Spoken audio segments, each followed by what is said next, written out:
There's this nearby park.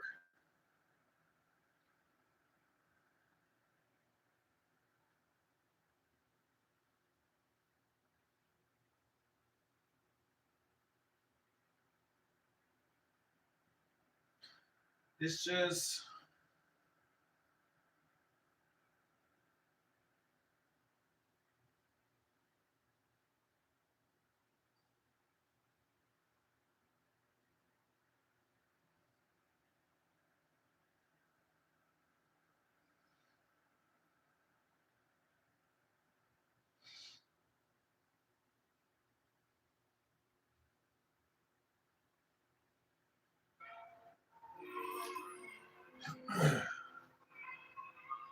nowadays when it comes to dog parks, you gotta take your time.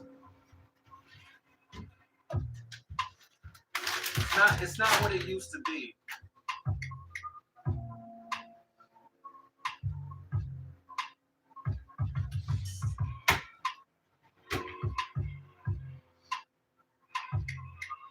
And if you go to a dog park and for for sake of a of a more fluid definition, it's not exactly as fun as you think it should be, then you gotta just take your time. Because you can sit there and think it's the dog park all you want. That's not necessarily what everyone else thinks. If you have a dog park and you have a good time at that dog park and the people there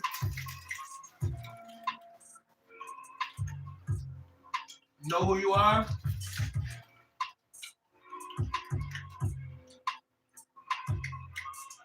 don't take it for granted. Another thing too about dog park, if you become, if people like you at a dog park,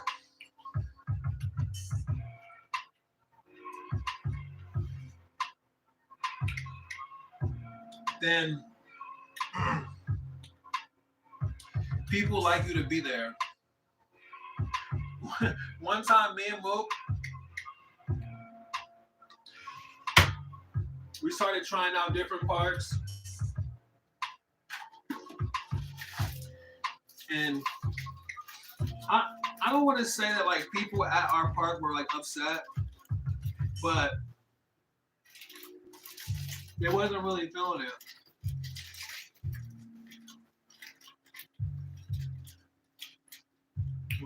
Um, but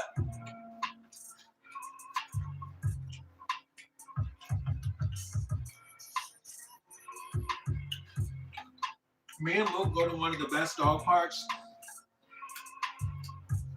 in America. So when I consider taking them to the park, I really just consider taking them there.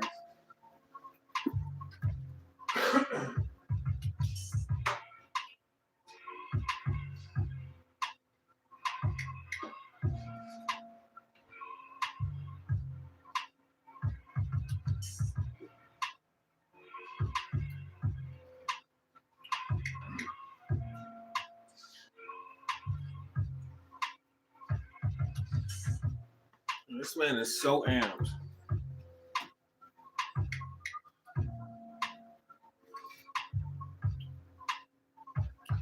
All right, so we're gonna start putting this board together, but before we do it, I'm gonna show you guys what's going on with this grow space. And maybe we could look at some of these seedlings. Like in my mind, I'm thinking, give them another day to sprout, regardless of whether or not they've sprouted a little bit. Just give it another day. They've been in there for 2 days right now, soaking. They probably have sprouted a little bit, but planting them in soil, you just want to make sure that the sprout is like really ready. This way, you don't have to sit here and be playing this like, is it gonna break soil? Is it gonna break soil mentality thing? Because it can really be very sensitive when dealing with the sprouting stage. for the seed to actually break soil, because the seed might not necessarily have access to water and stuff like that. So it can just be really just a pain in the ass. And wondering if, whether or not you're gonna lose the seed and stuff like that. Anyways, let me show you where we're at with this.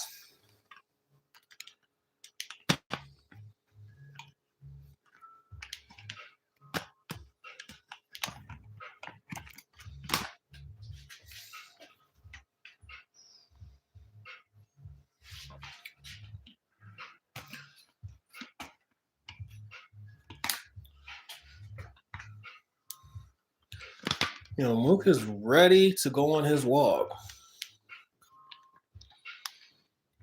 But it's cool though, because we're gonna play golf with him. And then he could have some fun like that.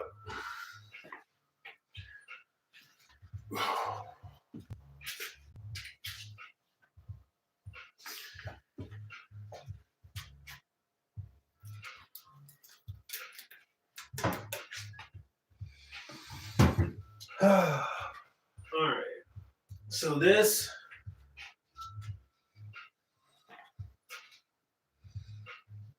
is the sour diesel, and it did sprout in the seed, and I put this seed literally right there in the middle, as super shallow as possible, because I need this thing to break ground. And one thing you may be able to notice is that the topsoil is very dry. And this can be a problem when you're kind of at this little sprout stage, because if the seed completely dries out in early sprouting, then it could just simply die. And you can't really afford to like drench the soil either, because you just don't know what's going on with the seed. You just want to keep it damp.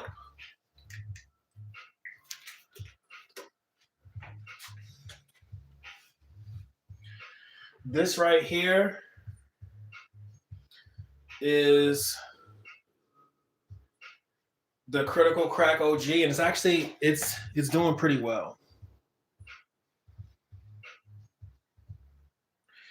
It's acclimated to the cup. One thing I'm doing with the sour diesel is I'm not starting them out in these tiny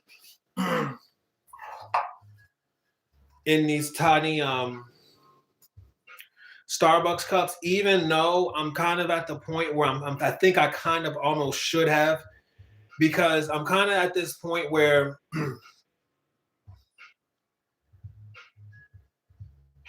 I'm realizing that like having soil is cool, but in hydro, I just don't have to deal with so many concerns early on, because the plants seem to really grow a lot faster in hydro from seed than they do in soil. But the good thing about soil is like this, and me not having to be concerned about nutrients or like the plant just being over nutrient. This right here is Pure Kush. And this one is coming along all right too.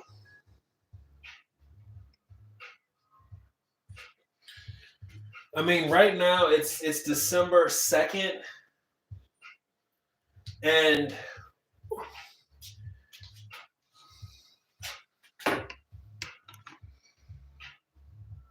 we literally have until May before we're gonna be, you know, in this sort of like harvest state. So it's really no rush. But one thing I do want to point out is like you'll watch different tutorials and stuff like that on YouTube, and they'll just be like, oh, week one. You'll be thinking this is week one. This is what your seeds are gonna look like in week one. And this is damn near month one. Whoa. And this one right here, this is what I was talking about when it comes to genetics. This is Blue Dream Gelato. And it's just not doing well. And see, if this was in hydro, I wouldn't really know what the problem was. I would think it had something to do with having too much nutrients, or too little nutrients, or too much light. And the reality of the fact of the matter is that Blue Dream, it always grows very small like this. And gelato is very difficult to grow just on its own.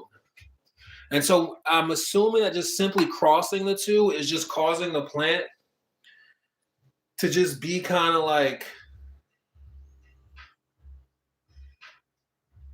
not doing well. But it's no big deal because I'm just gonna keep it going. And say here, you can even compare it to the other two. You can tell it's just not really doing too well.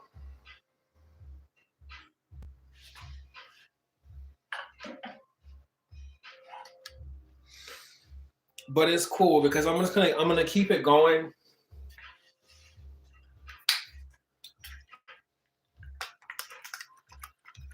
And it should stable out. I mean, it can only be so stressed for so long before it establishes itself and it moves on. And then see, one thing about this soil being like this is I don't have to sit here and be like concerned about nutrients because I know for a fact that the base soil is only at literally 1% nitrogen, and then the plant food is at 17% nitrogen, and that's deeper within the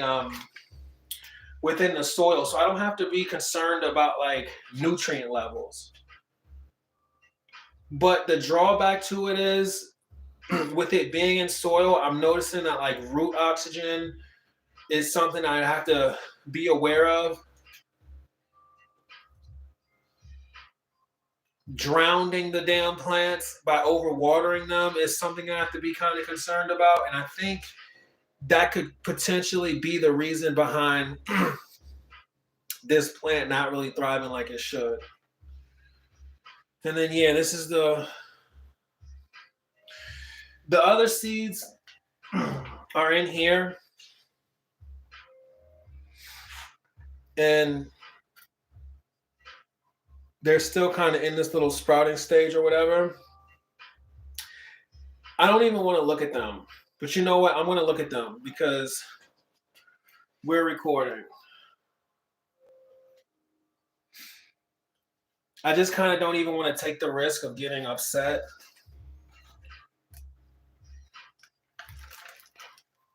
Because I know how to sprout seeds. I've just been using all these other methods because I've just been thinking that maybe they could be more effective because with my last two, I've lost like with my last one at growing, I lost like 4 seeds.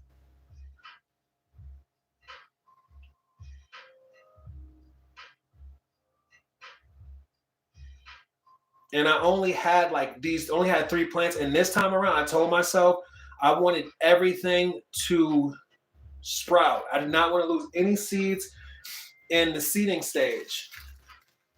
And so I'm just like trying like more or less proven methods, but not methods that have worked for me in the past. This little paper towel method is something that's been proven, but typically I just use the watering cup. And see, look at this. Nothing has happened. And this is White Widow.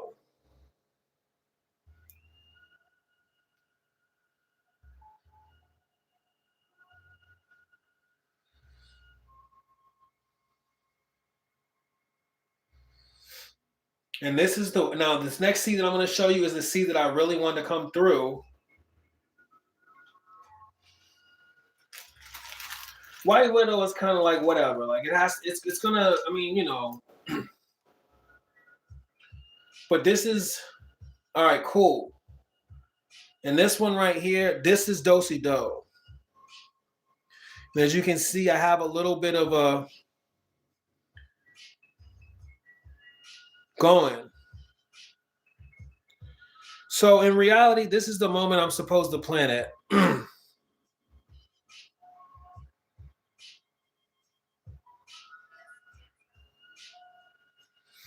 But I'm not going to plant it. I'm going to give it one more day because I want to plant both of them at the same time. And I just don't feel like doing it right now on camera. As a matter of fact, I actually do feel like doing it on camera. I just want to give the Do-si Do as much of an opportunity to sprout like health and as healthy as possible. And I don't want to agitate it at all right now. And hopefully the White Widow can just catch up. You know, hopefully tomorrow the White Widow will look like that, and then we can just plant them together. It's just historically, when it comes to Do-si-do, I've always lost the seeds. And it just upsets me a little bit deep down inside because I had this really good source, and they were like some real like growers. And they used to give me like, they had like the best do-si-do, and I asked them for some seeds, but they gave me seeds of what I was, you know, what I had at the time, and what I really wanted to get from them was do-si-do seeds, and I never did. So it's like now I'm sitting here, you know, using what I'm getting, and because I've lost so many do-si-dos, I'm kind of like deep down inside, I'm like, man, they moved on some type of way. I think they sold their client list or something like that, because I don't think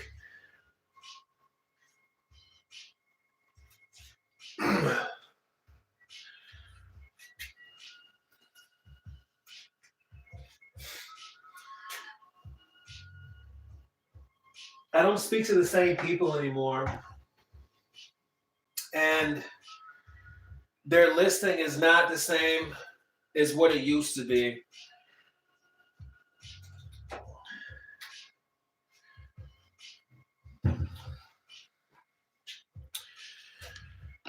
But yeah.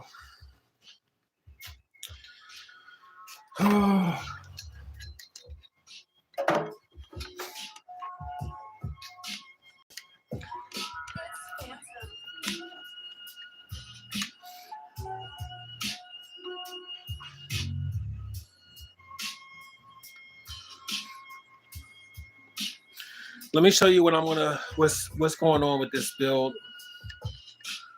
with this skateboard build.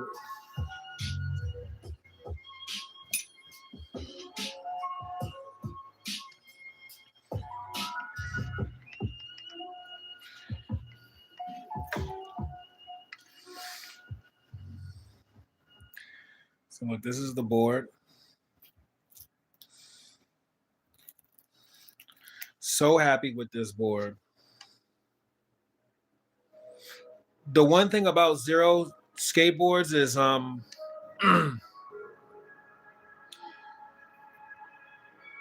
I've seen a lot of Zero skateboards, and I've never seen a bad one.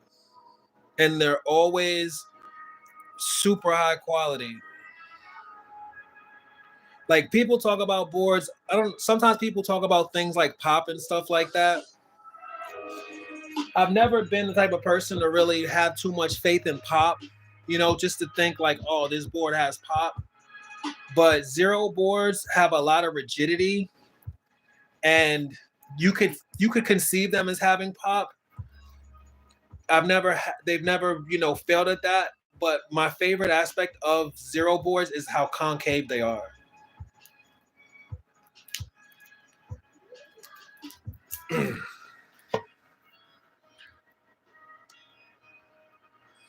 You see that?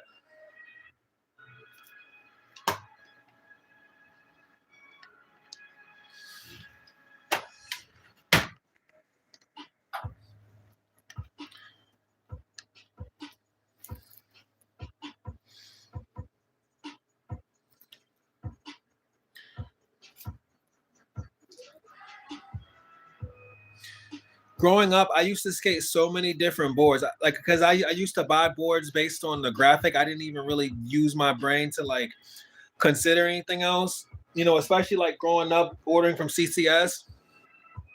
And I've skated so many different boards. But I had a friend who used to always skate Zero, and his boards were always pristine. And I remember I used to think to myself, I was like, man, that board isn't going to be that good.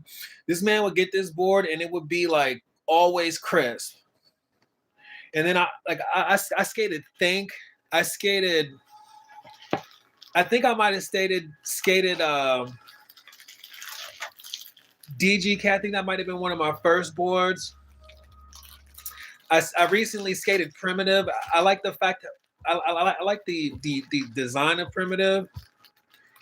And then I also skated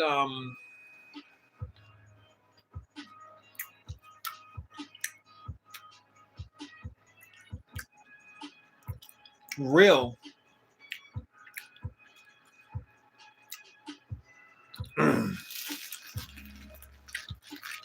But anyway, let me show you what else I got.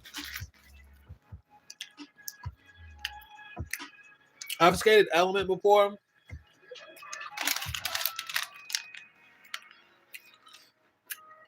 This is my hardware.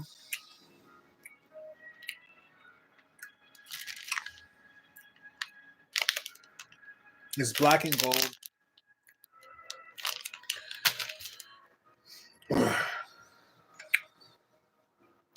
These are my trucks. When I first started skating again, I bought Thunder trucks just based on aesthetic. I didn't really know anything. I just knew that just based on the way they looked like solid trucks.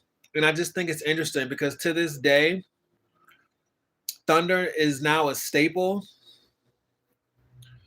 And they're basically considered to sit alongside Independent, which is major when it comes to skating because there are a lot of trucks, but everyone knows that Independent has lasted the test of time since the beginning.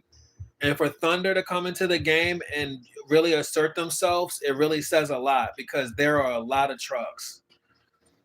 So I'm just happy to, I already knew I was going to get Thunder trucks, but just to find out that they become such a staple, it really makes me proud. All right. Then I got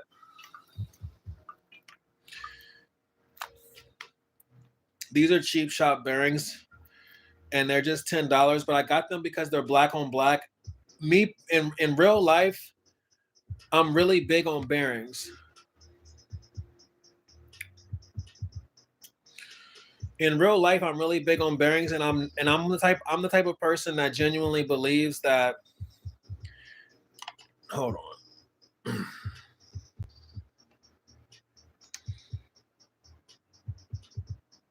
Well, I got a comment, and I'm just now seeing it. But I'm going to answer really quick. But yeah, I'm the type of person that genuinely believes that a good bearing is worth it in the long run. But because these were black on black and they were $10, I just had to give them a try. Hold on, let me see this comment real quick. And then here's my wheels real quick. These are my wheels. They're 56. And because you could say I'm a classic street skater, I need something that's not going to get stopped up too much.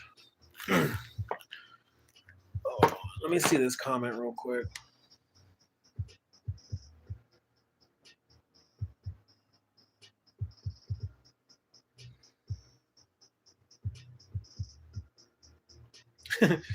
Yeah, content strikes on Mozart is crazy. Like these people really still collecting. These people still collecting dimes on Mozart. Like who has the rights to Mozart right now? Anyway, and I also got these spacers. So hold on, let me see this other comment.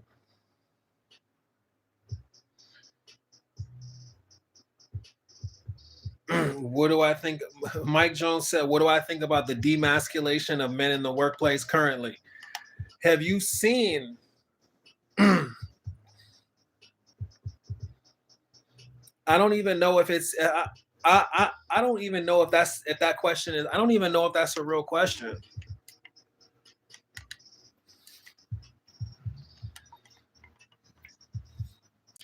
When I made that video, that was before.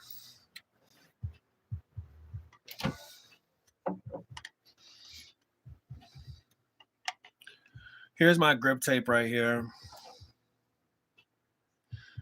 What do I think about the demasculation of men in the workplace?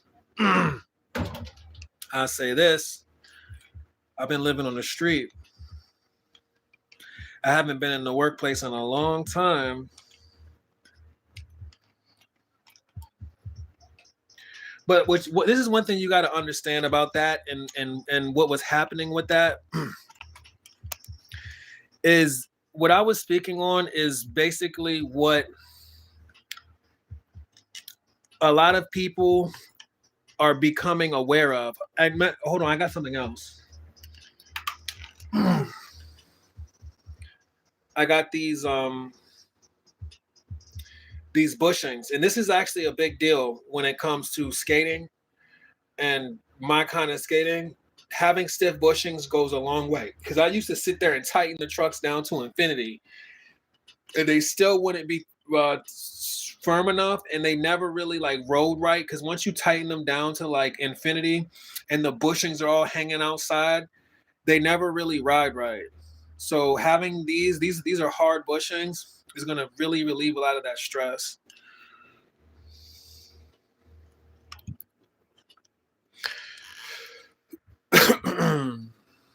So anyways, I'm going to go ahead and make this board.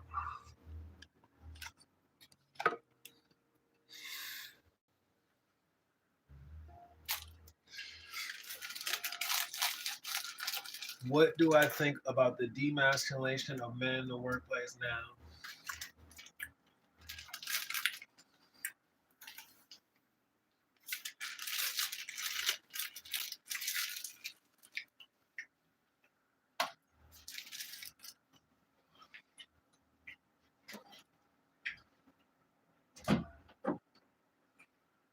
You know what?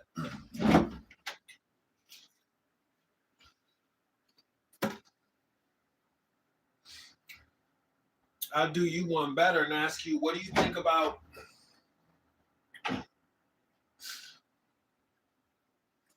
I don't know, man. I feel like you playing with me with that one. Like, what am I really supposed to say right now?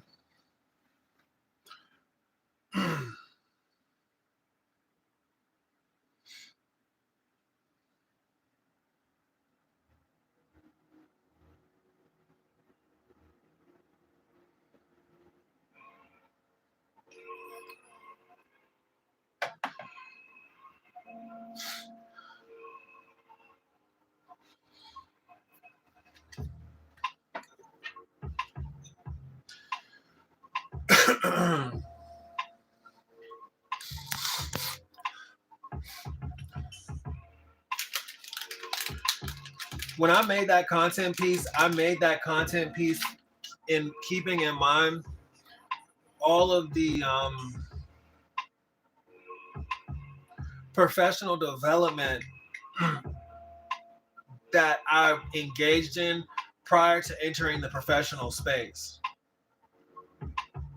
And that was sort of my sort of add on to that.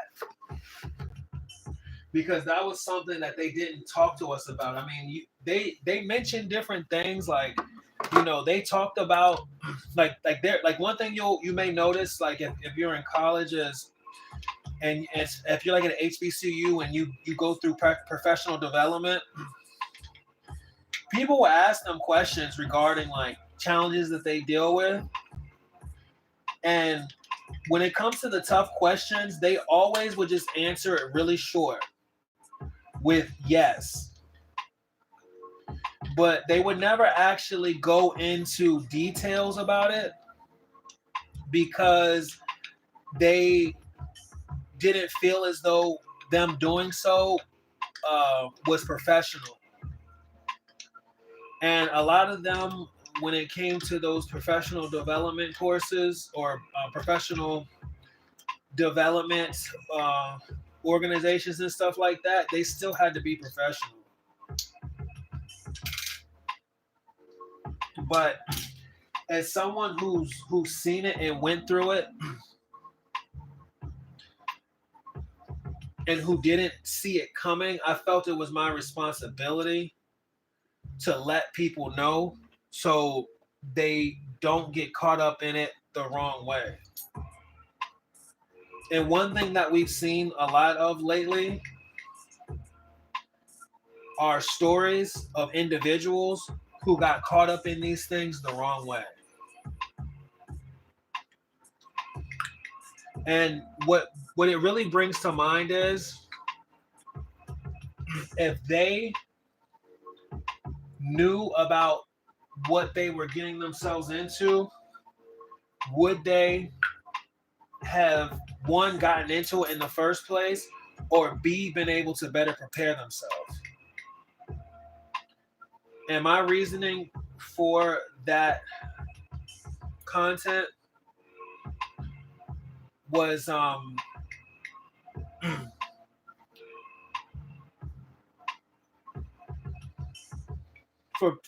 them to be able to do, for them to be able to come to that decision, on their own.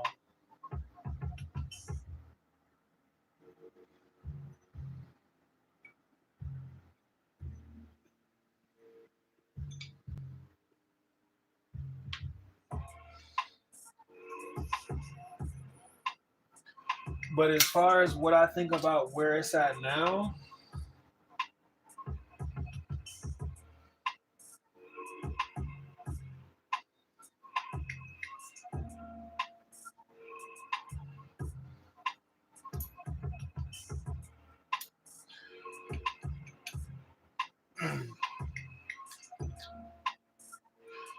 I think what's happened now is a lot of people are more comfortable being themselves now than what they were then.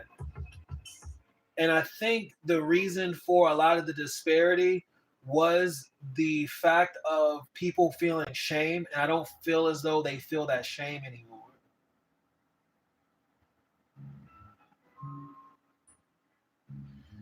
The only problem with that type of business is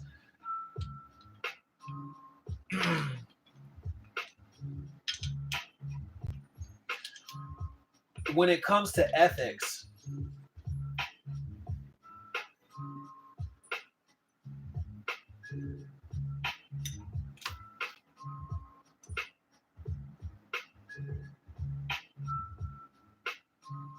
And we're kind of not at that stage yet. But things are getting better. It just needs to be understood that it has to be a comfortable place for everyone.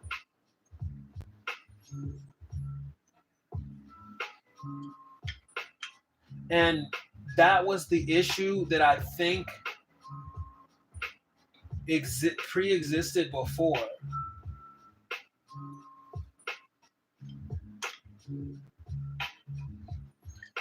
And it was like, once again, it was unspoken on because of things like shame. So I don't know. I'll say I can't particularly say it's really my concern. I think every industry, is it's different. But one thing that I don't think is cool is when you try to expect someone to behave a way if they didn't know going into it that's what the expectations were.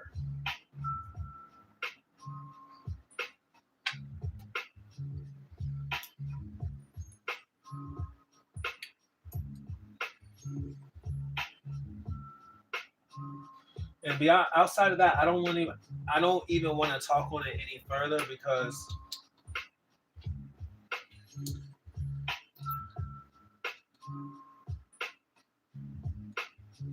ain't nobody got time for that, and we all got to manage, based on where we're at with things and what it is that we're doing. So I'm just gonna kind of leave it at that.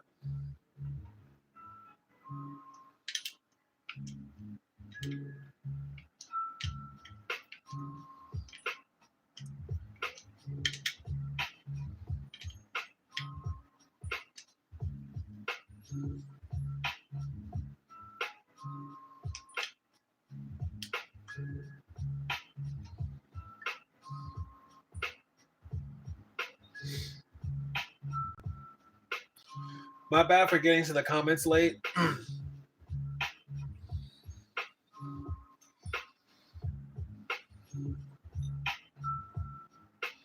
Look at that.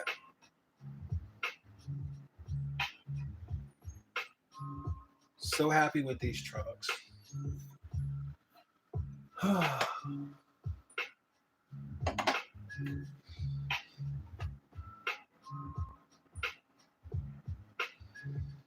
The old bushings, they're definitely compared to the firmness of the hard bushings, these are just the standard bushings that come with it.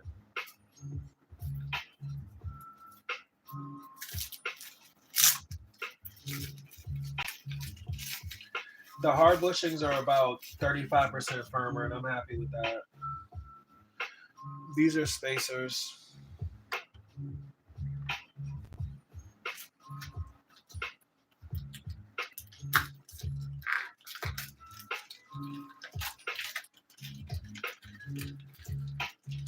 I mean, if I've been kind of, if I'm slow in the comments, it's because I'm not really used to seeing them. And similar to like the view counter, I kind of like block things out because I don't want them to distract me from.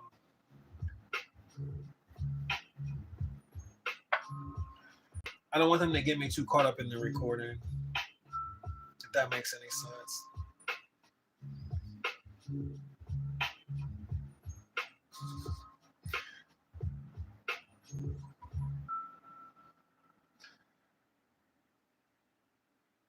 I love these wheels. They're 56 millimeter, 99 DU. And here's one thing about me skating now that I'm older versus when I was younger. When I was younger, I used to like to skate smaller wheels because I used to try my best to keep the board as light as possible. And one thing about smaller wheels is if you, regardless of how you perceive it, if you keep everything on your board small, flip tricks are a lot easier. And back then I was like so much younger and like smaller. But like now that I'm, I'm heavier and I'm bigger, and I also just am more comfortable not like having an ollie that's like as high as I could possibly go at all times. I realize it's more about form over fit. And I'm just really, happy to like skate bigger wheels. But I remember when I was like younger and skating, I used to always skate like 53s and like 52s. And sit there and try to do like varial flips all day, do 360 flips.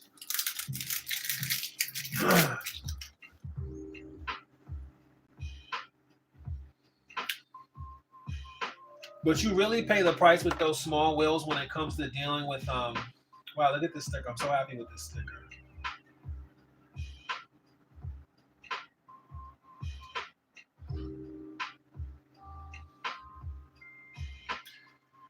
You really pay the price with small wheels when it comes to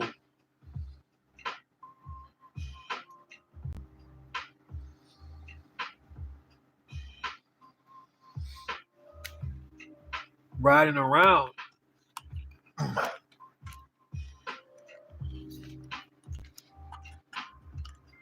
Oh, damn.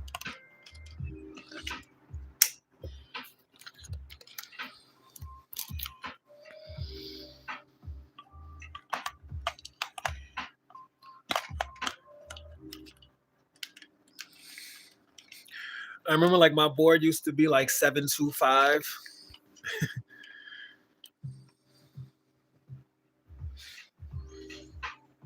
I'm to the point now where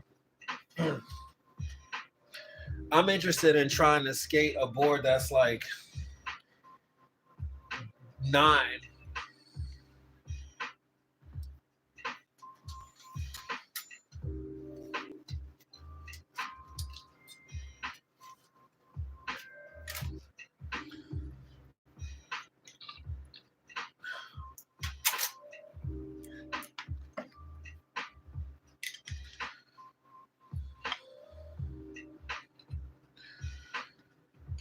Oh man.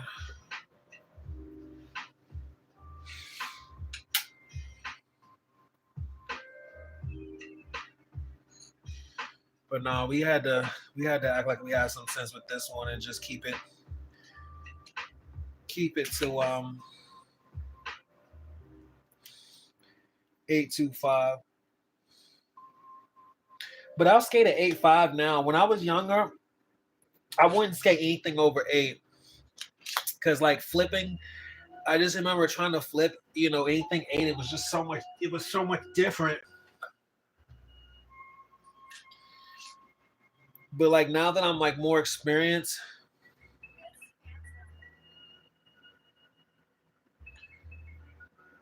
and I have so much more of a balanced, set of priorities. Like before, I was just sitting there trying to like do everything like 360 flip into like a nose grind.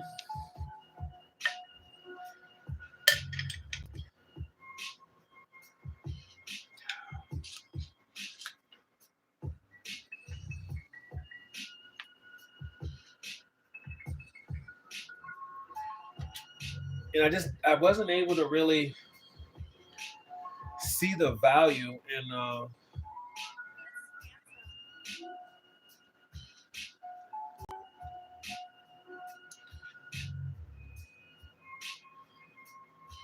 having just a bigger board.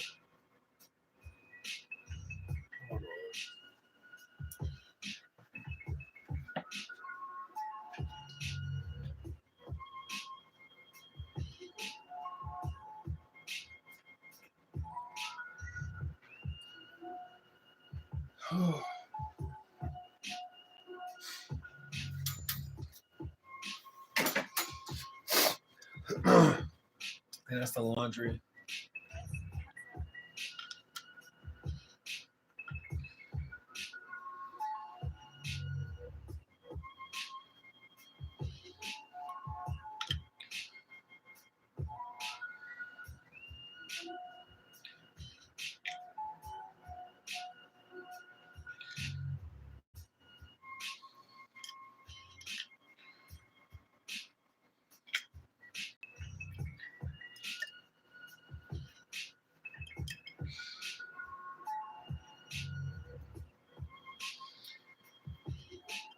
When I was at the little zoomy spot, the one thing I really like about zoomies is their little bearing tool because fitting bearings is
but yeah, having expensive bearings I think is really worth it. Like they don't have to be like $130, but having a board that can just consistently be fast is really useful because having not having to push, the less you have to push and the more you can just ride, the more you can focus on what's going on and just maintain your balance.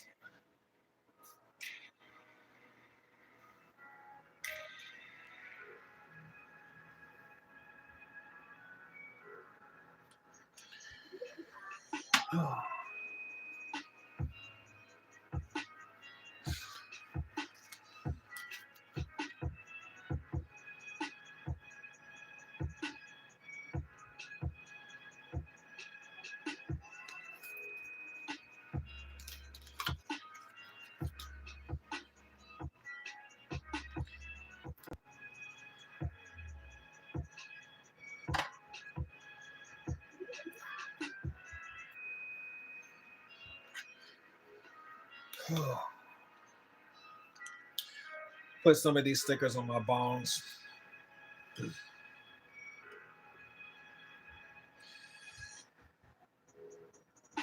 This man Mook is so ready for a walk right now. See, one thing about him is like he knows when there's excitement.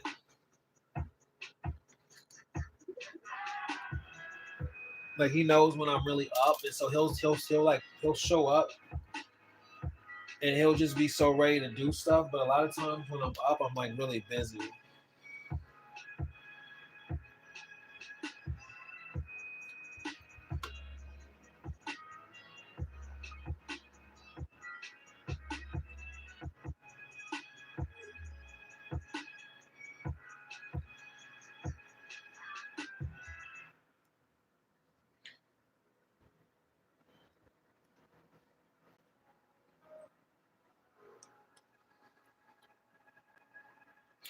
One thing I really like about these wheels now is how they have this little piece in the middle to keep the bearings really even. I just don't remember that always being there.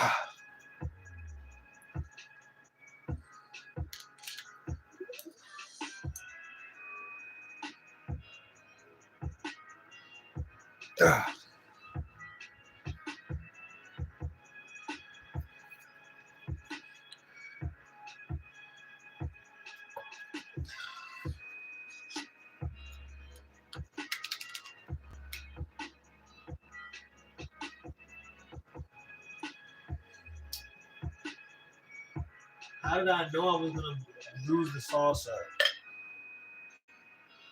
Why does that always happen?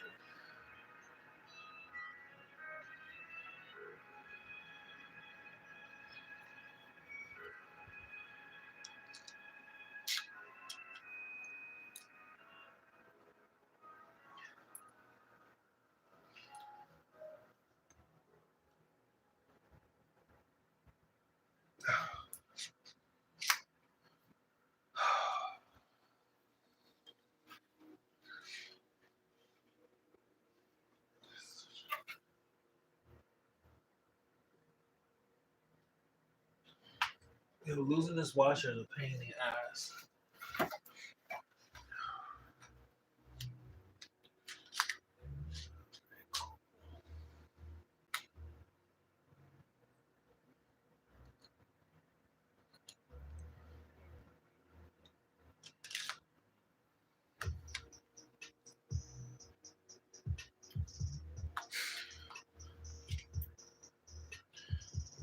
One thing I did differently this time around is I got these hollow trucks. And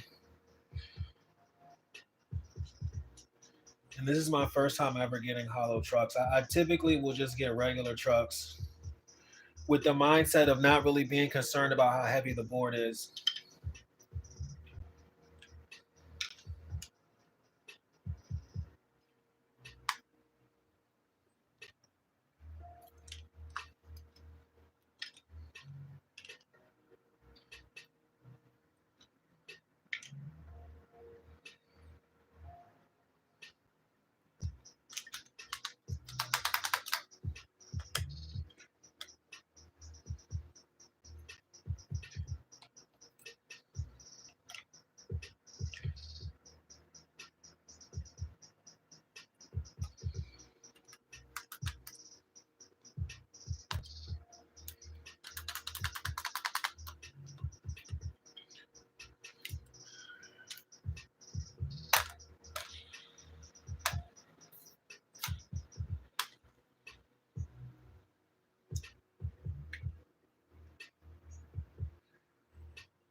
So one thing I might do is I might take Mook on a walk.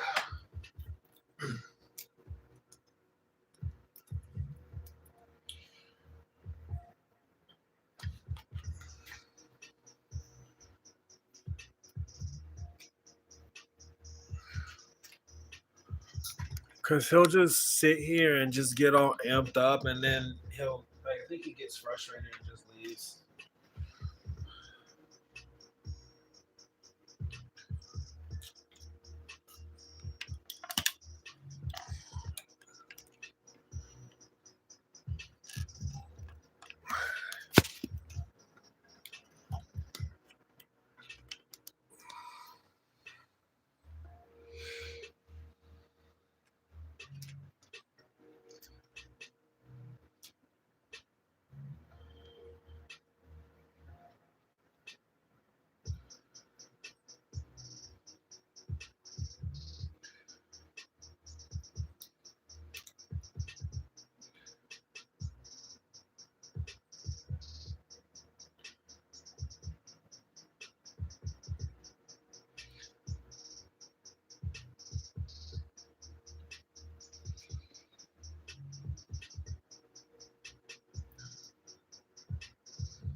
Ah.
Ah.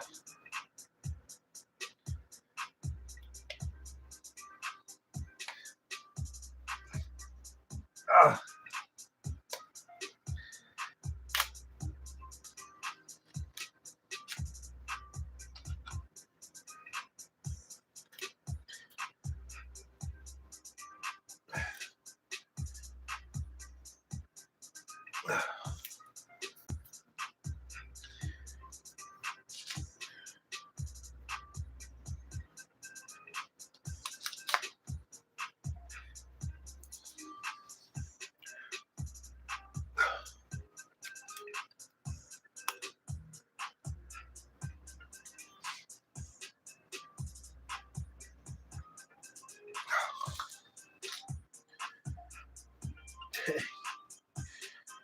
Why does this saucer always fall? All right, I'm gonna lose this. I really have lost that little saucer so many times. And the thing about it is, when you lose it, you don't really think too much of it. But then after a while, like you may notice the wheel will be slower, and you always wonder, is it slower because you lost that little saucer?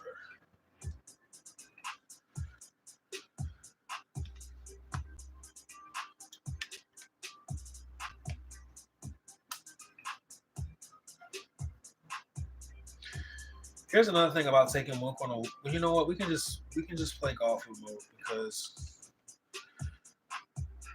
if I take him on this little walk too soon, then by the time we get back, it's gonna be dark.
All right.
So you want it to have give just so you know that you're not tightening down the bearing too much, but you don't want it to have so much give that it will really slide the whole entire.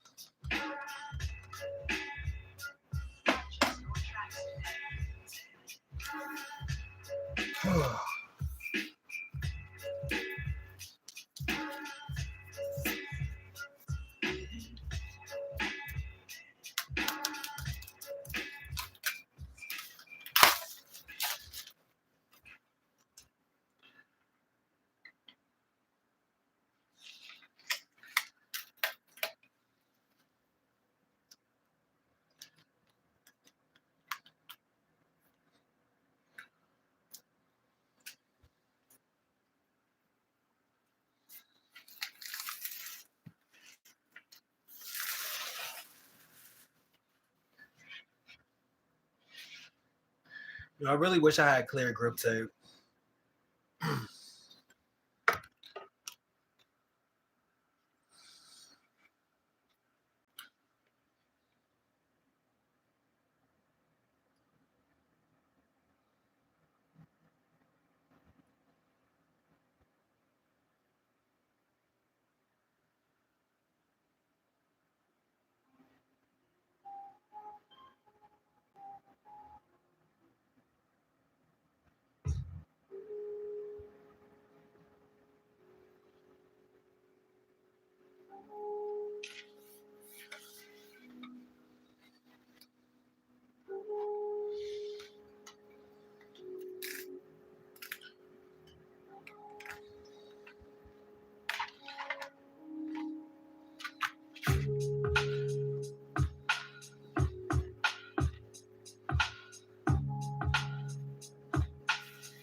Oh, man.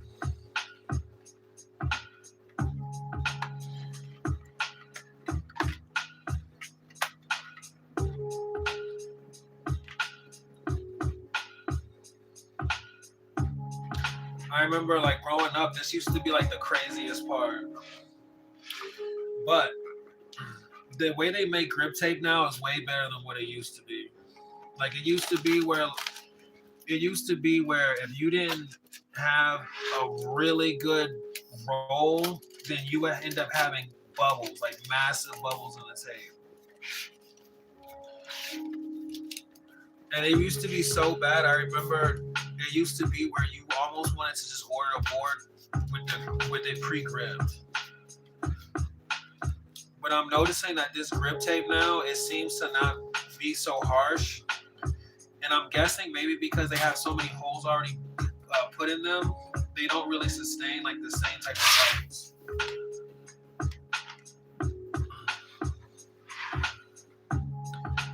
Anyways, let's go ahead and just give this a try.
It's cool though, because I'm gonna get some clear grip tape and I'm gonna fill in this one little spot.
Looks like you lost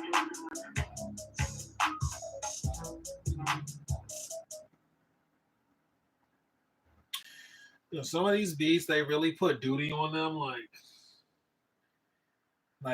if you play their beat, they're gonna be there to try to collect it. The thing about it is this: some of these beats are nothing but just an 808. That's the thing. How are you gonna put a duty on just an 808? What is free for profit? See, this is what I'm talking about.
Like, nah, you play this 808, we coming to collect. Like, damn.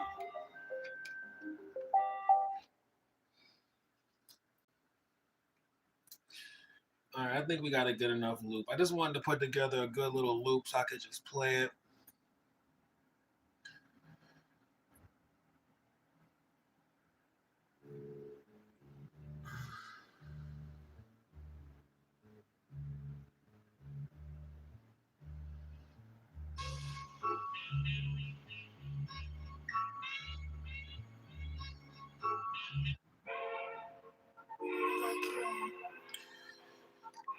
Oh, man.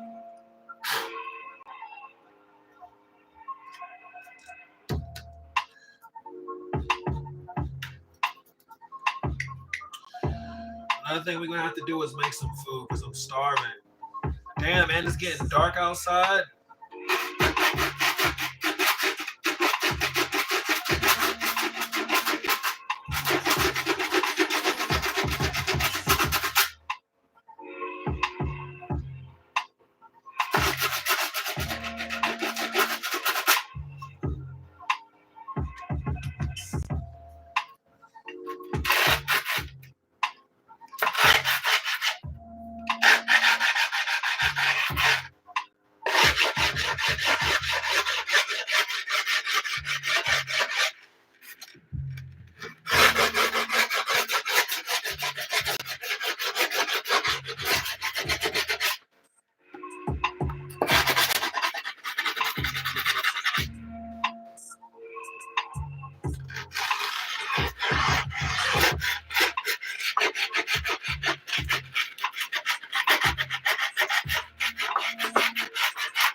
goodness.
Dang, it's getting dark.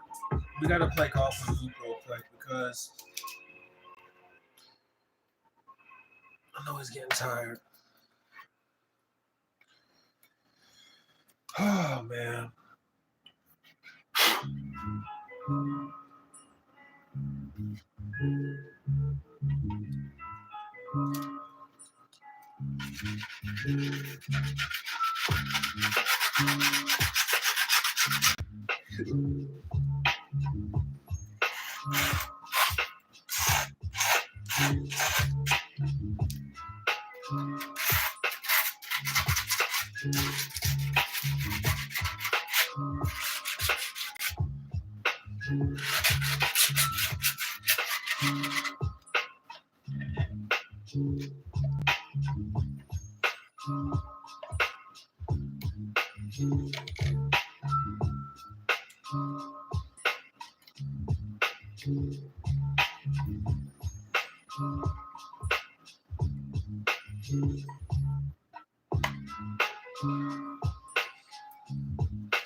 Oh, no, I'm gonna think I might take a little break right here and just see what's going on, look, because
All right.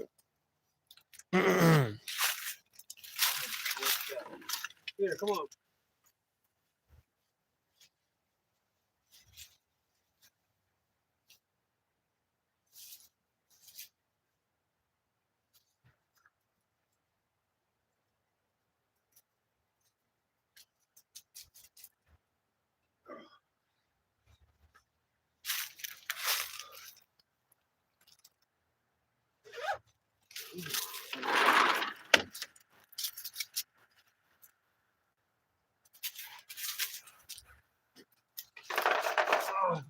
All right, well, chill out. Watch out.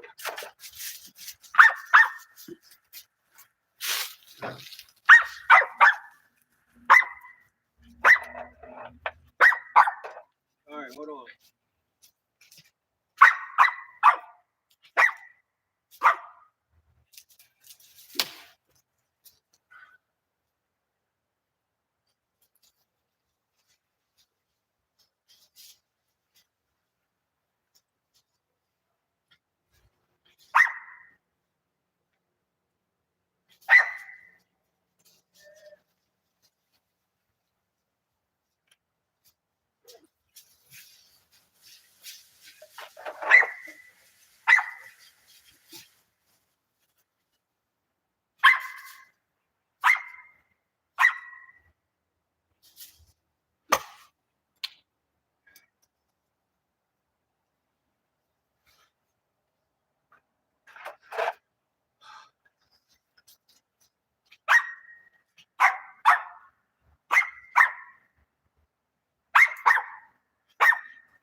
Dang.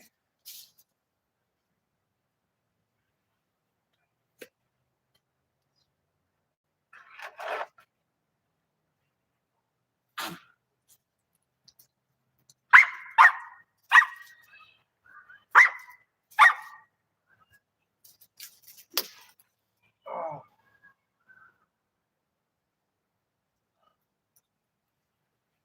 It's just so cold.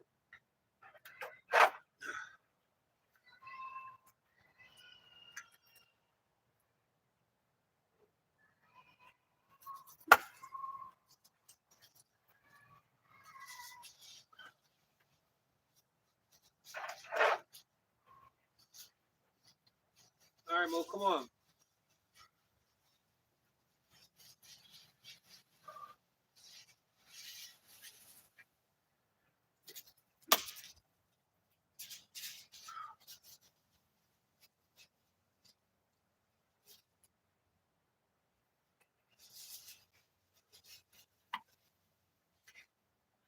All right, Mo, come on.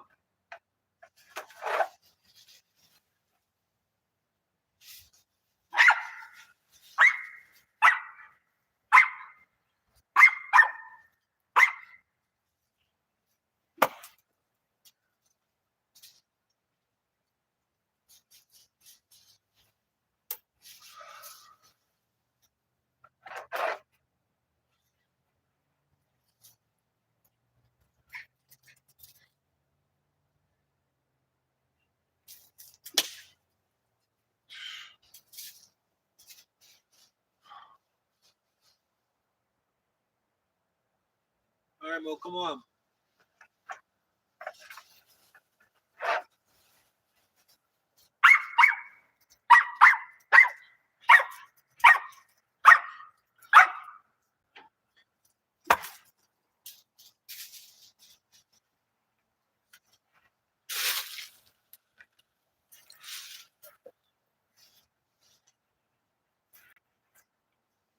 It's just freezing cold. And I just popped out here in like a half a second. I can't even focus.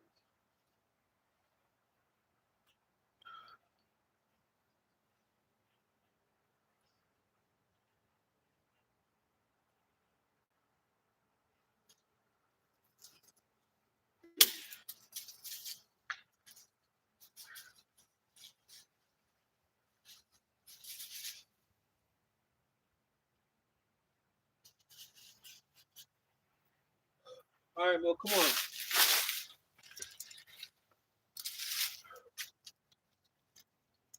Here, come on.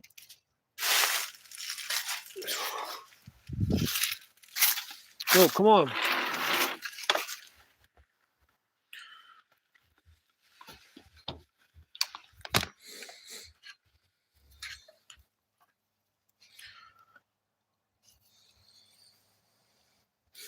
Come on, come on, come on.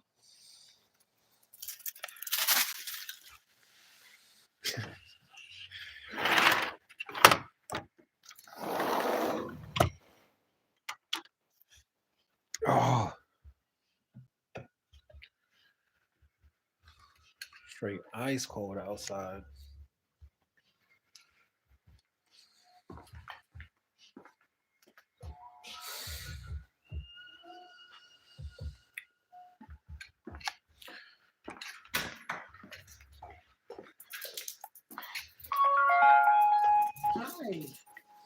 Hey.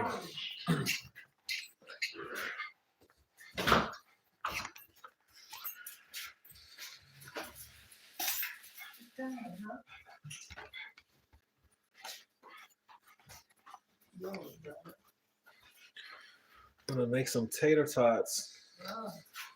Make some, you say? Listen, I'm gonna make some. Oh, okay. I'm at 3. All right. Oh.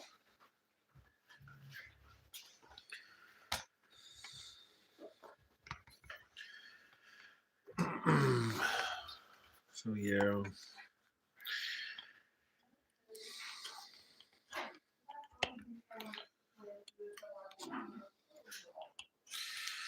I just had to rush.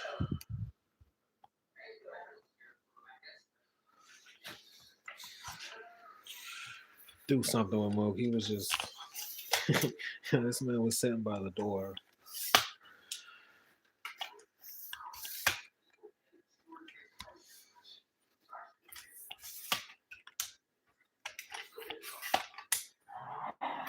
You know, I almost forgot the laundry.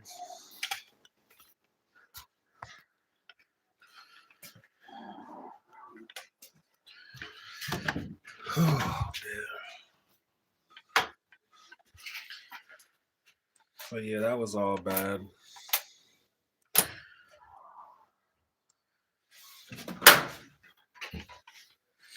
But when it comes to golf, you just got to get to this point where you can just purely hit the ball without even trying.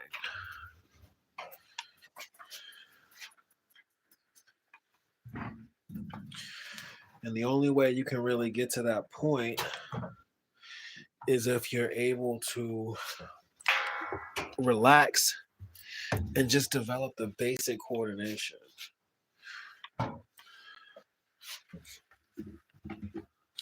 And that's basically what I basically try to do with the acorns. You know, I don't even hit that many a day. I might hit just 10 a day with the primary objective of just hitting them flush and just being able to relax, because for whatever reason, tension is very high when it comes to hitting golf balls in the beginning. And the reason being is because you can derive so much satisfaction from just being able to just being able to hit the ball flush. But in reality, you got to get over that, because just being satisfied hitting a golf ball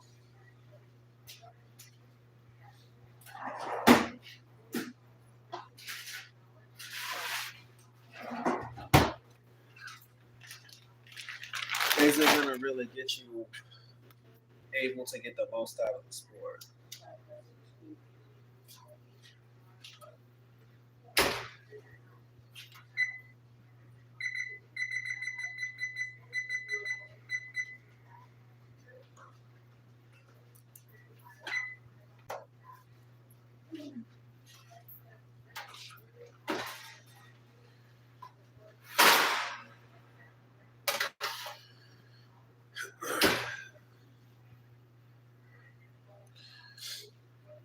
This is why, like, one thing you'll notice is, like, I won't even really concern myself with, like, my stance.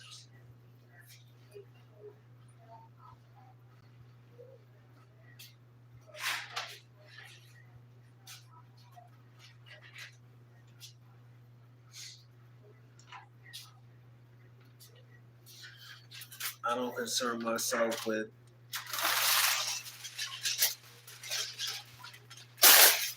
my waist movement.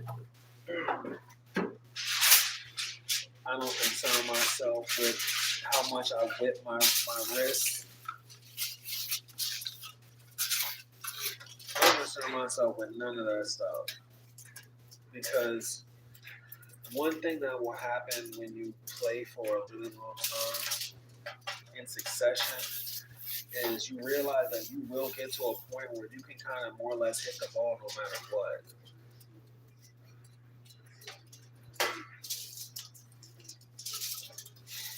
And what I realize is that it's important to get to that point first, as opposed to like concerning yourself about all this stance and swing plane and all this other stuff. I mean, it's good, and that's really what my swing is derived from starting off at that point. But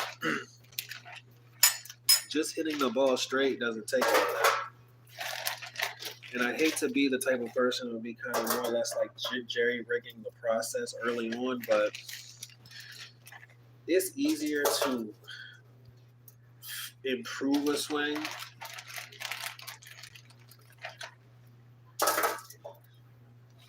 than it is to like build one from scratch. Build a really good one from scratch. Like, you can always improve your waist movement. You can always improve all those things, but first and foremost, your eye-hand coordination have to be on point. And that's really all it takes to flushly hit the ball. Everything else really helps. But everything else comes out naturally when you start hitting different irons and stuff like that. Like, if I were to sit here and just whip out, a 3-iron or something, then naturally I'm going to have to do things that are going to be more cohesive with a thorough golf swing. Like, move my waist and do all that. And a lot of it has to do with the fact of the further distance irons require more of a horizontal, flatter plane swing. And in order to actually effectively swing like from a horizontal perspective, you have to involve your waist way more consciously than when you're leaning over something and you can rely on gravity to do a lot of it for you. And see, the thing about it is, you can sit here and be, super like mental over it, considering things like from an algebraic physics perspective, which is really where a lot of that insight and talk comes from. It comes from just understanding physics, which is really a huge portion of the game. I think it's probably like maybe 60% of the game is physics, understanding like launch angles and things like that, torque. But aside from that, the actual act of doing it is really more or less self-solving.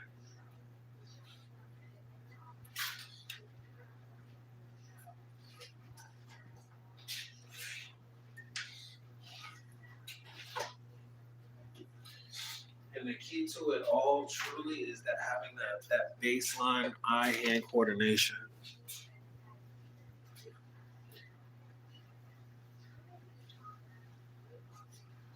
Because it doesn't matter how well you're able to rotate your body. It doesn't matter how firm your wrist is relative to trying to use it to whip through the ball if you can't actually hit the ball flush. Because I remember I used to spend so much time just like working on the perfection of like every aspect of it. But the one aspect that matters the most is that aspect. And what it did was, what by me constantly focusing on like absolutely everything. I mean, don't get me wrong, it's almost like putting in long-term investments. But the issue with that was it didn't guarantee that I was ever able to make strong contact with the ball. One thing you're noticing with these acorns is when I'm hitting these acorns, you're hearing like a really sharp snap and pop noise, and that's what you want. You don't want to hear like thumps and dumps, because what that means is it means that you're hitting the ball shallow, you're hitting the ball fat, you're hitting the ball at the with the shaft, you're hitting the ball, you know, at the end of the club. And you don't want that. You want to hear snaps and pops, because what that means is it means that you're hitting the ball at the base of, in the middle of the club.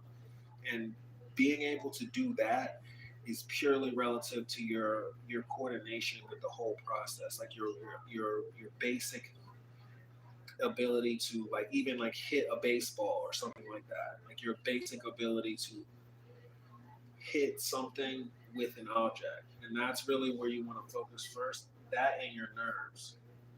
I mean, aside from fundamental things like, the way that you hold the club and keeping your arms straight and, all that. But as opposed to like sitting here micromanaging every aspect of the swing, just relax and get that basic connection together, because there are so many people that you will notice that are really effective at playing golf that do not have good swings at all. Like one dude that really always comes to mind is this dude in the senior tour. He had like literally the ugliest swing in the world, and he's like on a professional senior tour and he plays all the time. And he's like he's way past his prime, but I mean this dude, similar to like a lot of the guys that you'll see, like a lot of the senior guys, they be having these swings. You don't even know what these people are doing. Like these people's swings be looking just out of control, but they'll consistently be able to like drive, 250 accurately. They'll consistently be able to pin. Um, they'll consistently be able to pin seek and stuff like that. And you'll just be like, wait, hold a minute, this isn't in line with my physics, and it's not. And they may have sat there and grinded that swing all the way through. But one thing that they all are able to do is hit the ball flush. And one thing that comes with constantly putting in that long-term investment of always critiquing every aspect of your swing, like, yeah, you get that straight shot, but it comes with a lot of anxiety, and that anxiety is counterproductive. That anxiety is the reason why when I played, I never really got to a point where I felt good.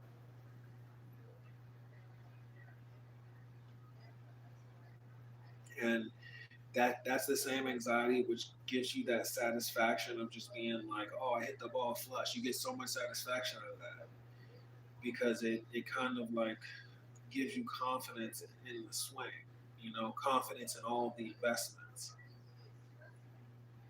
But when it comes to playing golf, you got to really get past that point because you'll never be able to focus on what's really going on. Like, you'll never be able to get into the actual physics of things because you'll just be so stressed out over hitting the ball. And you just got to get over it. You got to be able just to sit there, get an 8-iron, and just hit the ball and not really be worried about, where your hips are, your rotation and stuff like that. All of that stuff will come as you become more proficient in hitting longer distance irons. Hitting a 3-iron by itself is difficult, and because of how difficult hitting a 3-iron is, you can believe that when you're able to effectively hit a 3-iron, you will be able to hit an 8 without even worrying about anything. And that's really where you have to get with things. You hit a 3-iron, hitting a driver off of a tee is a walk in the park, and that's where you got to get. The sooner you get to that point where you're able to go out there, hang out, play golf, look at the course, take in consideration where you want to place the ball, that's when you're actually able to enjoy golf. Sitting there getting thrills out of hitting one flush shot, yeah, it gets to that point. It gets to that point when you are just constantly concerned about the physics and stuff like that. When you're constantly pushing yourself and you're constantly expecting, whatever it is that you're expecting. But I mean, you could spend forever doing that. A lot of public players, weekend golfers, they spend forever doing that. A lot of like casual golfers that are there, to get a couple drinks or whatever, hang out with the guys, talk about different things. They spend forever doing that. But I mean, ain't nobody got time for that. They can go out to little tournaments and play in groups, and they can do that. But when you're just like, look, I gotta play golf.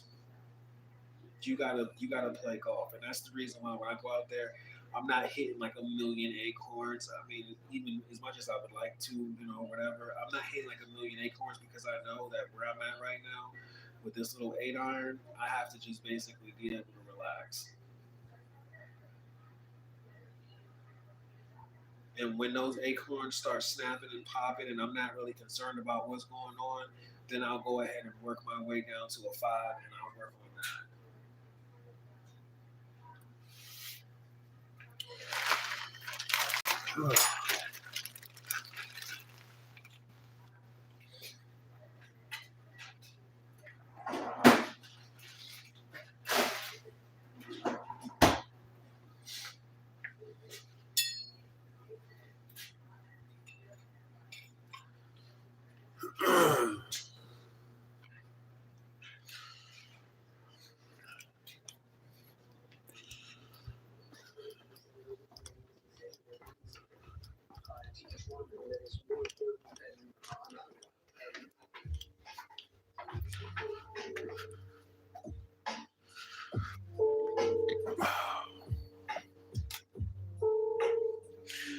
Another thing I need right now is a screwdriver.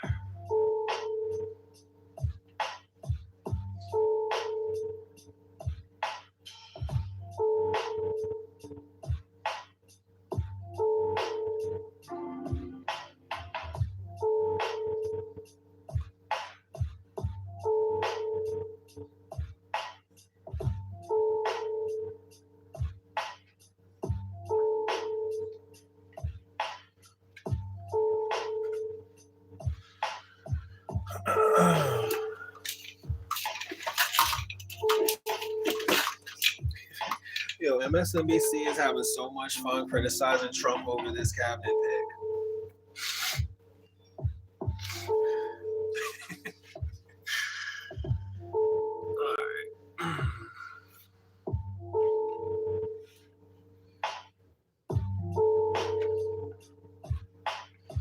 But yeah, we gotta stay on top of what's going on because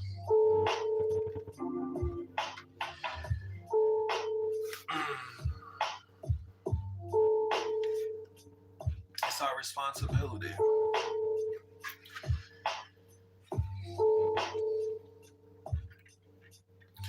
And we gotta get things done, and we gotta, improve in life and stuff like that. We all gotta do this.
All right, we about to get some duty-free, easy-going music. Cause all this boom boom is gonna have to slow down for a minute.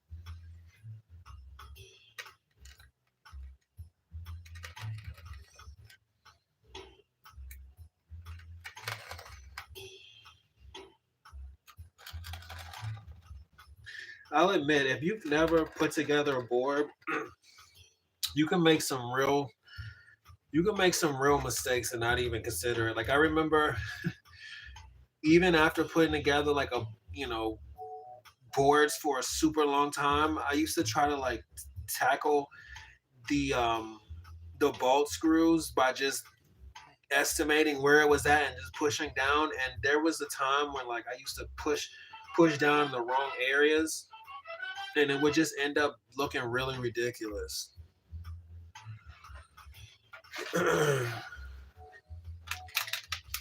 It's just when you don't have any sort of experience doing these things, it's just so easy to look at the process and think it's like super easy. I mean, it is super easy, but even something as simple like putting the highlighted screws.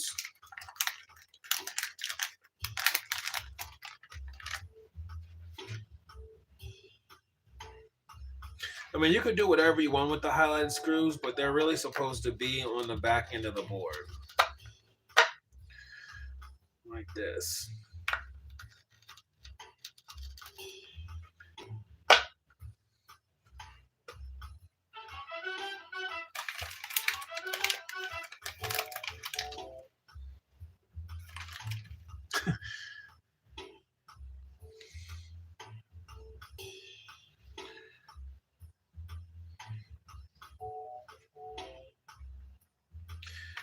So one thing it says in the Bible is that you're not supposed to have any shrines and stuff like that. So I'm not gonna go on record and saying like this is like my shrine.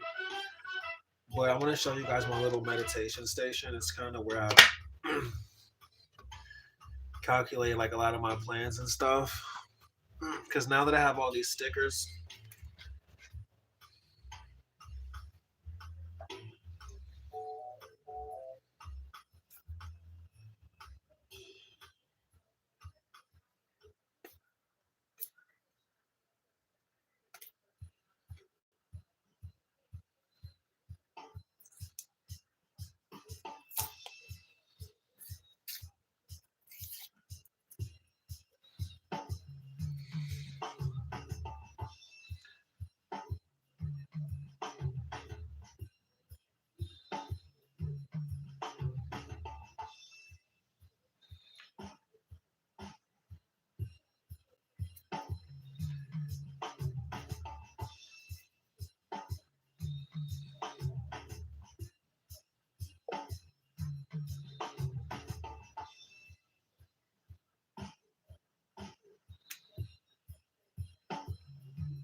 yo, this beat reminds me of those beats that come pre-installed on the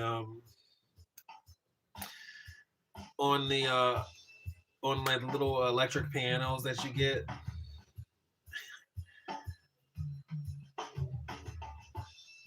I'm not mad at it though. I actually kind of like them. What are those things called? Are they called electric pianos? There was a time when those things were like super popular. I forgot the name of them.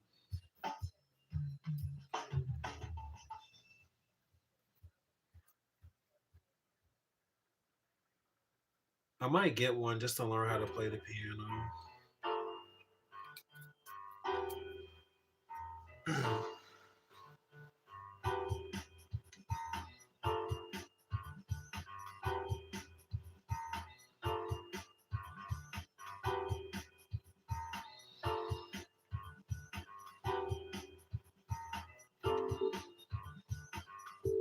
Wow, I really like this one.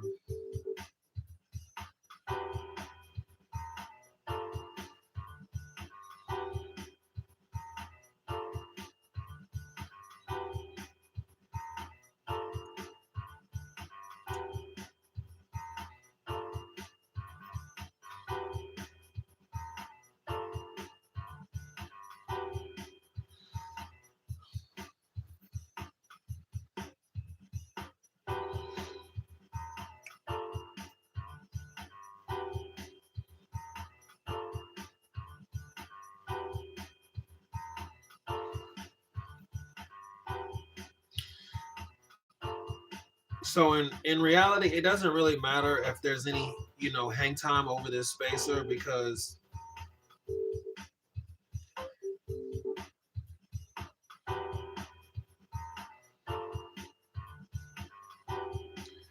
but you would like it to fit like perfectly flush, and it just for whatever reason doesn't fit perfectly flush with these trucks.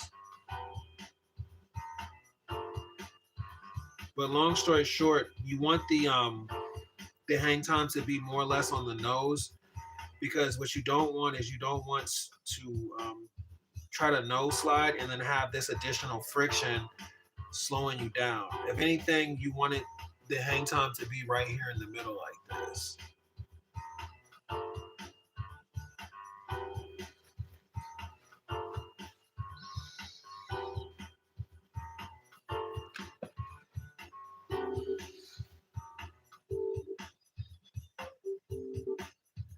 And it's funny because I know no one can see that.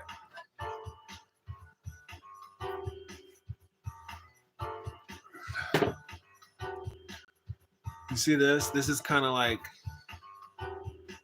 and so I'm going to make sure it's on the inside of the truck. But I will admit, I kind of wish, see, here's another thing too. It doesn't even really sit flush.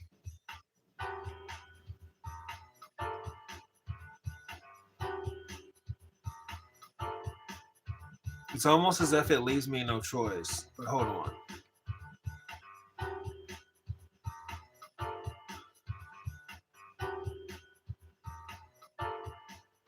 So you can kind of see like right here, it's not exactly perfectly lined up.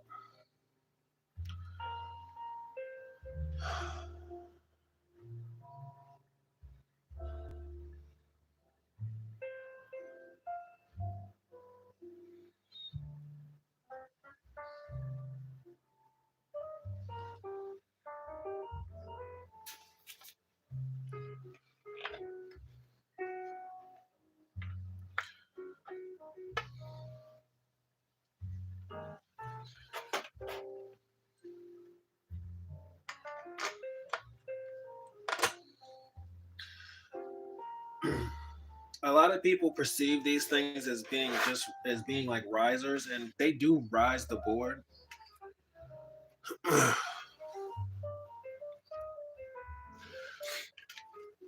Which I believe has its own benefits of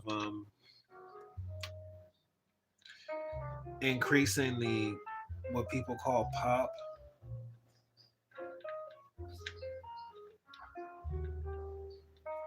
But my primary reason for having them is to reduce the vibration.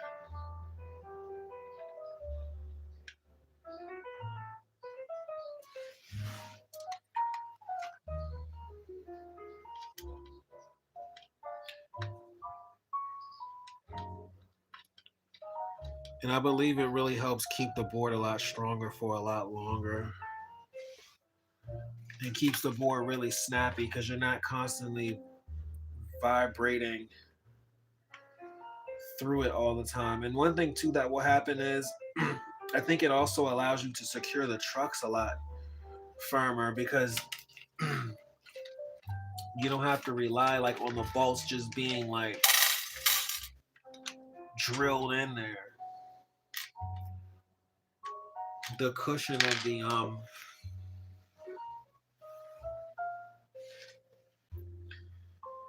spacers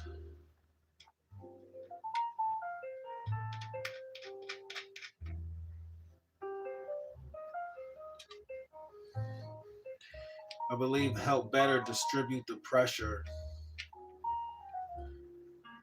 so it's not just like metal on wood.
But it's cool though because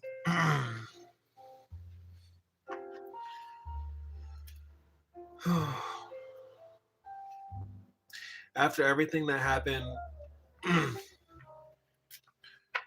over these past few years, we got to really take responsibility as well, just to prevent, to the best of our ability, any type of thing like that ever happening again. And we also got to just be able to get things to kind of move forward so that things can get better.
So this is cool. I'm gonna be able to now that this is out of the way, I can get back to swimming.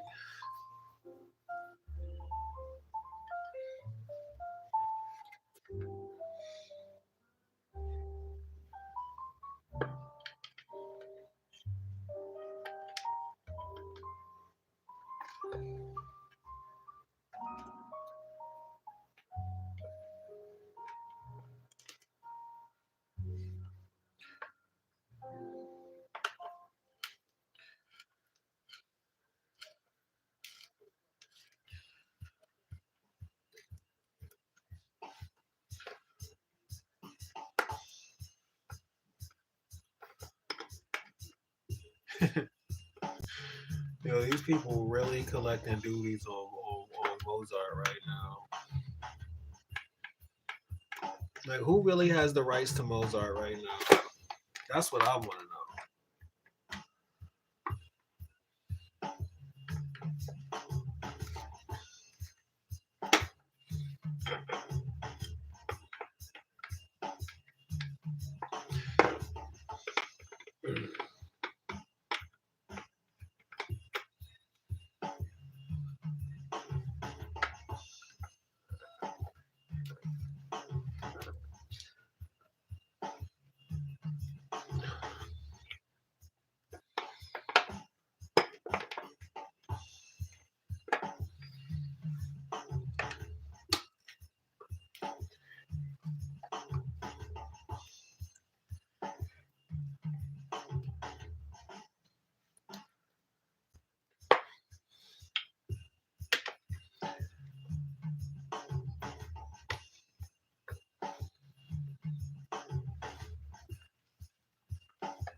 Yo, these duty free beats.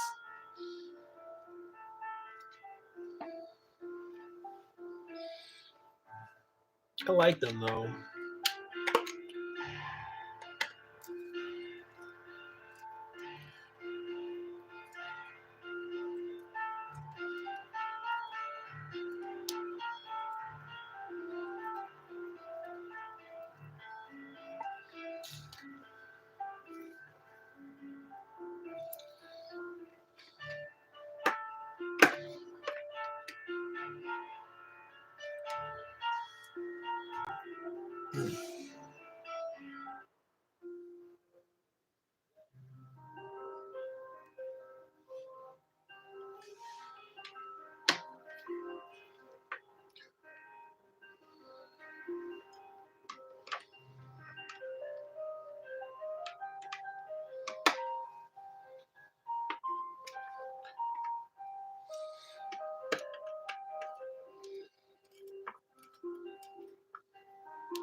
It's interesting because like when you build a board, when you get the piece by piece, like you can really like feel the vibe of the board. But one thing about a board is when it's brand new and you put it together, there's no time that it looks any more like a toy than that very moment. It's like even though you know every part is like, you know, the part that you chose and everything, it always just looks like some little toy that you bought, even though it's not when it's brand new. It's almost as if you have to skate it for at least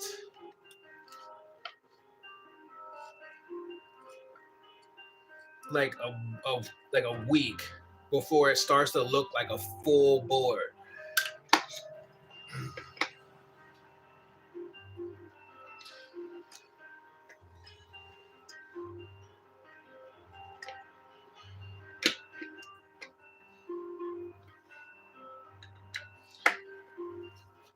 My guy caught every vibe on the piano.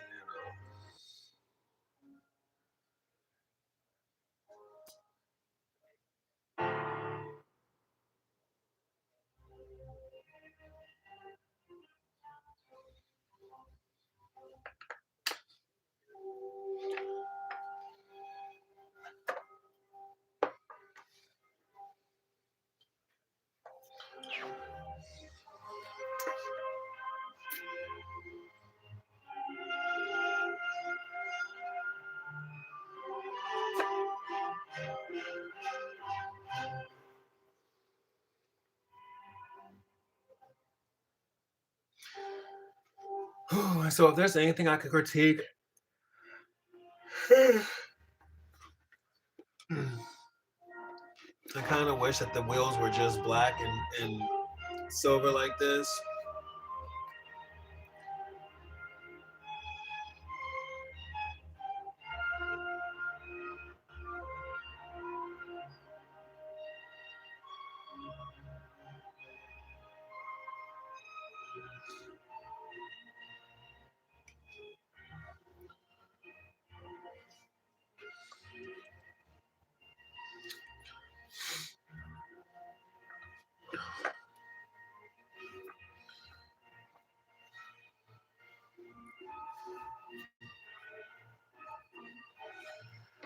The last thing I really got to see is how stiff it is.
I'm gonna do this final test and I'm gonna wrap it up.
All right.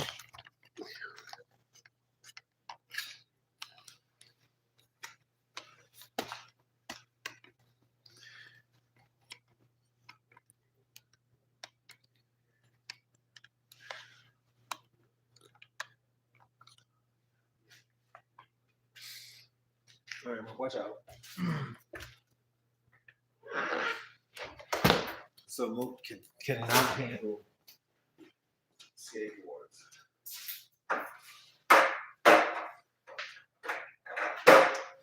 I'll just say straight off the top, I'm really happy with how high it is off the ground. The wheels are perfect size. I think this is 60. I mean, I think this is they're 57s, 56s.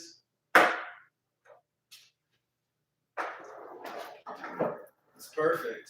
I mean, I'll admit the trucks are, wow, those bearings are really good. The trucks are a little loose, but they're still perfect. Wow, this is perfect. I'm like almost reluctant to do anything with it because I know it's in like pristine condition. And I don't really want to play with my shoes too much. I have shoes. These aren't the shoes I'm supposed to wear.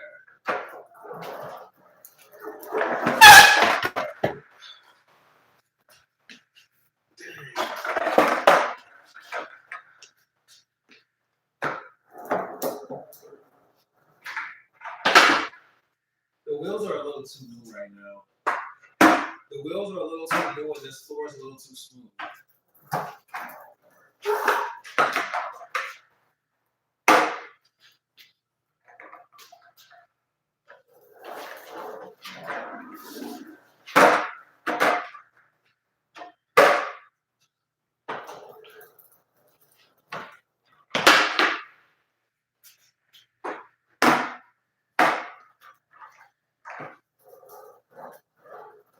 One thing I'm really happy about is the size of the board. I think 825 is perfect.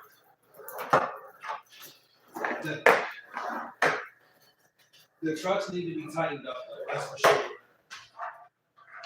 It's still not as stiff as I would like it.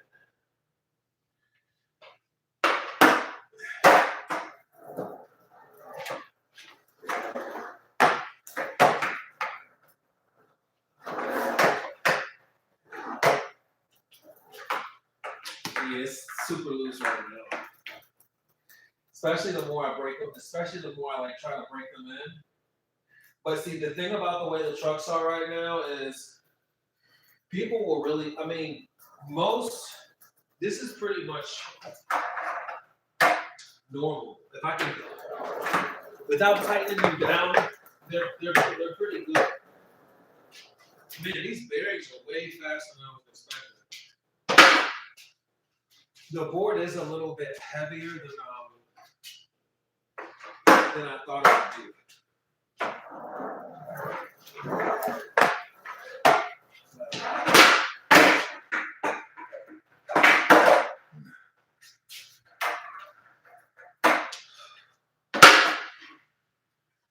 There we go.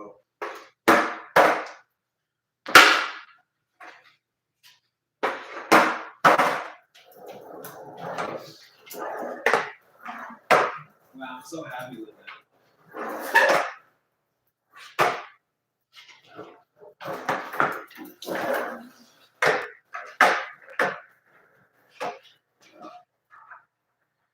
I want to ollie in them so bad, but I cannot afford to mess my shoes up.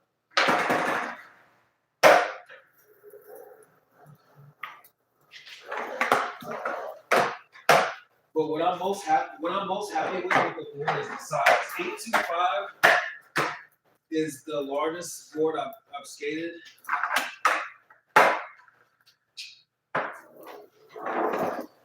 And I'm just really happy with it. Because I'm at this point right now where I don't really care about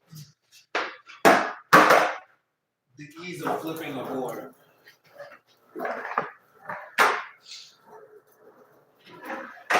about these berries are way better than I thought. I could really like ride like this in a circle and straight up. Look at this.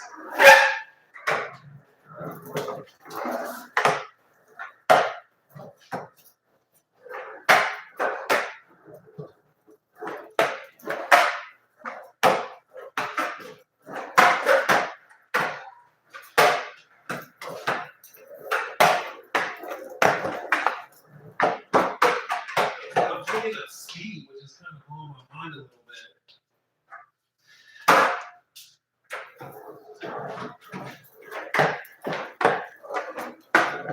It's like I'm picking up speed off of a side push, like going like this, right past. Wow.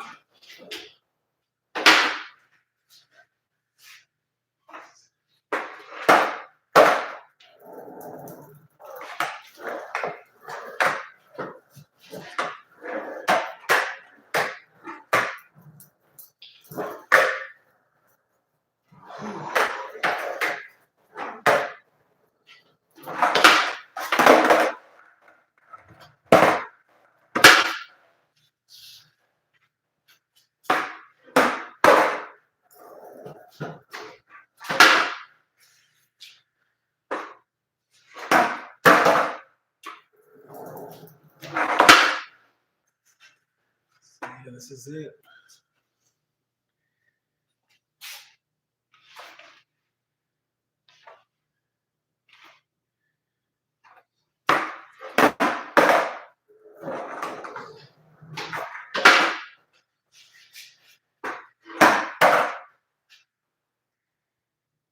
I'm already extremely confident with the board.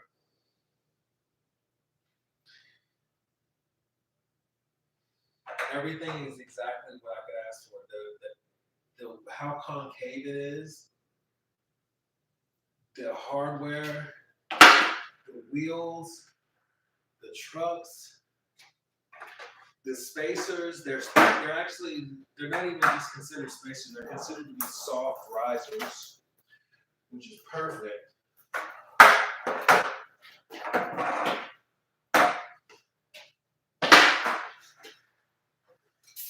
And the fact that I got hollow trucks, now I see why I got hollow trucks, because the board is heavy. And this is one thing that I was aware of when I was younger. I was always aware of the board being like really heavy when it's wider. But the comfort that I get from the board being wider makes me not even really mind the weight, especially knowing that a lot of things are more or less technique. But having like a little light board is just a lot more easier to like snap around. But it's all good.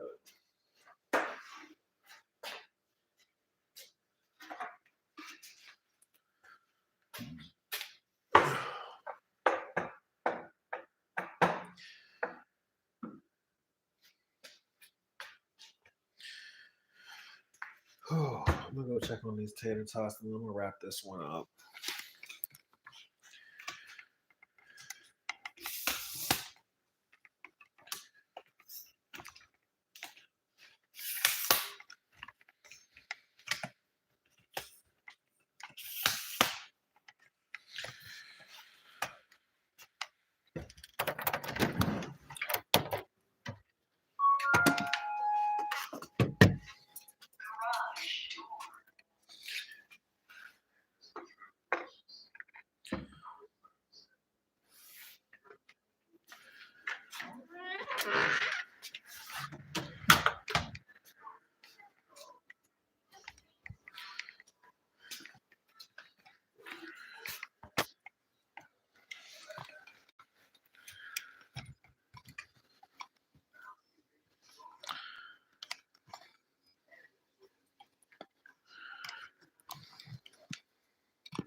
So I'm gonna show you how.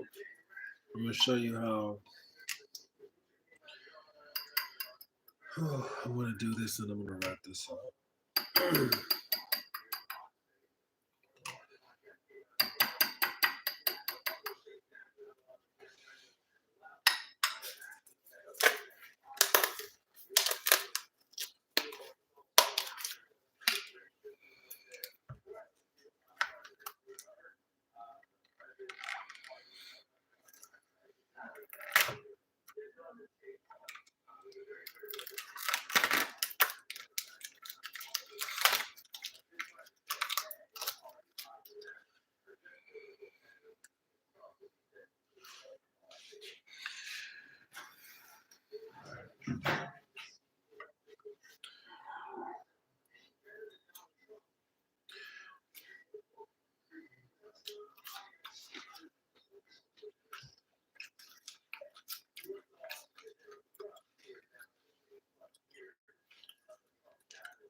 I think something is going on.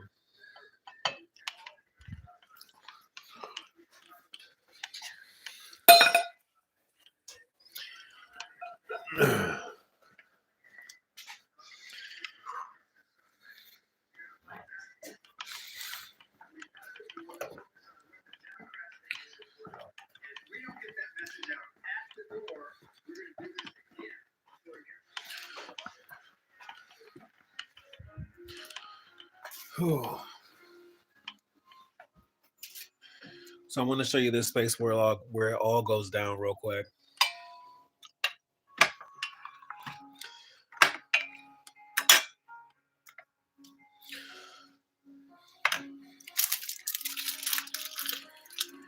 This is where it all goes down.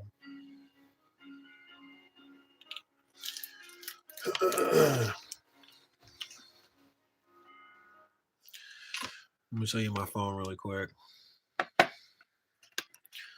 Look at that.